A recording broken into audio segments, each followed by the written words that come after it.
and welcome back to my channel.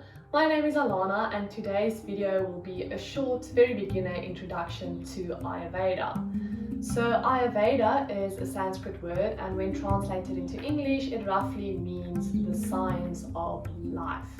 So Ayurveda is one of the world's oldest holistic healing systems. So it's an ancient medicine with the historic roots in the Indian subcontinent.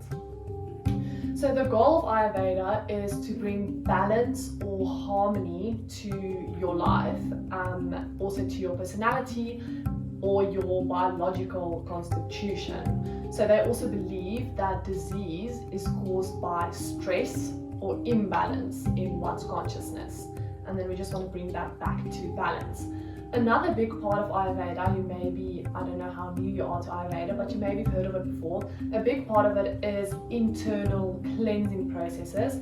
So they go quite far and quite deep, and for us Westerners it is a bit like frowned upon, but maybe go read more about it. They have very in-depth cleansing systems for the gut, the lungs, literally all the internal organs.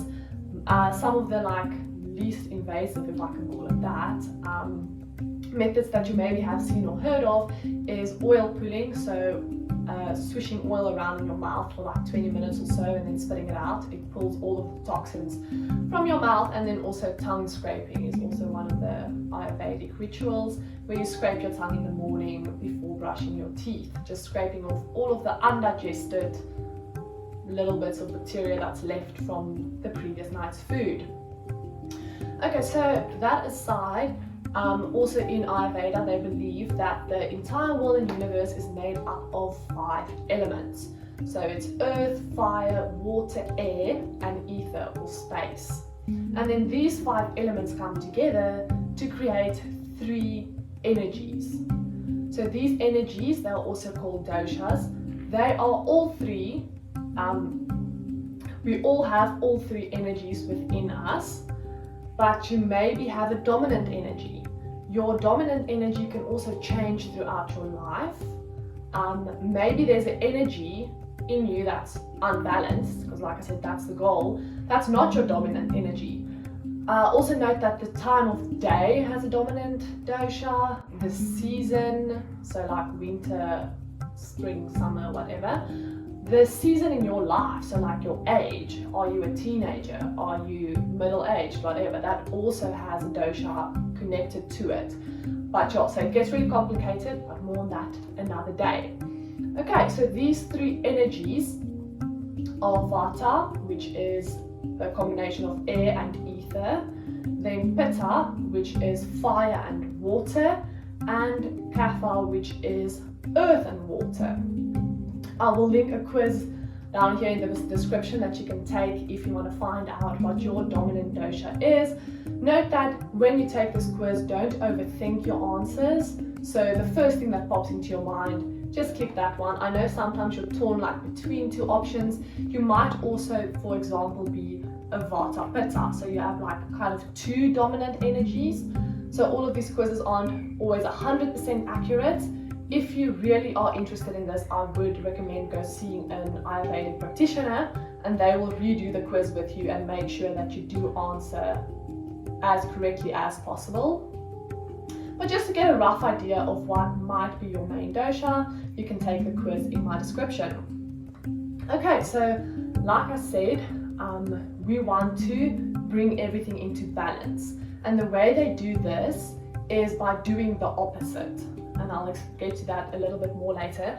I just want to preface this by saying that if you have disease or you are ill and you want to cure yourself, Ayurveda can definitely, it does help and cure diseases and illnesses, but then like I said, you'll have to go and see an actual Ayurvedic practitioner and work with them to combat the illness. I know what they do then is they do like with like, to not upset your system too much. But if you're just having a general imbalance and you want to fix that, we'll do the opposite.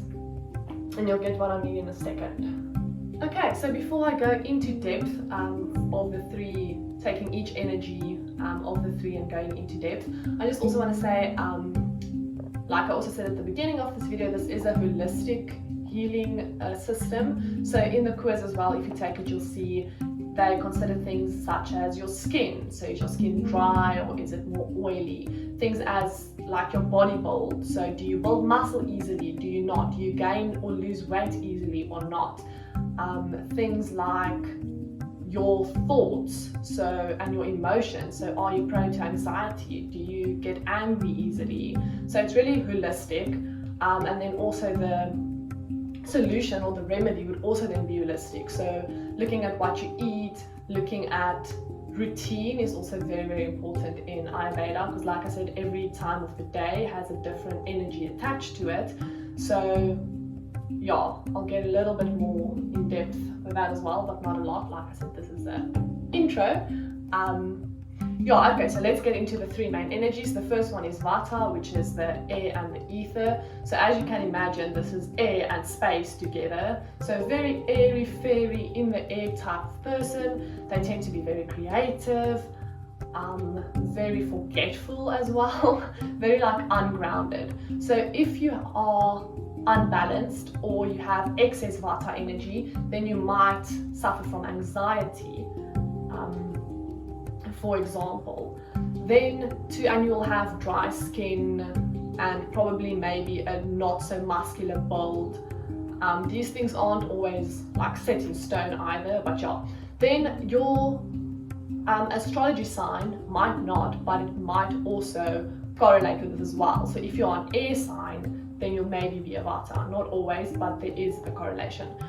Okay, so for the Vata, if you have excess Vata, for example, then you'll eat, because of your dry skin and your airy nature, you'll eat like heavy meals that's warm, that's moist.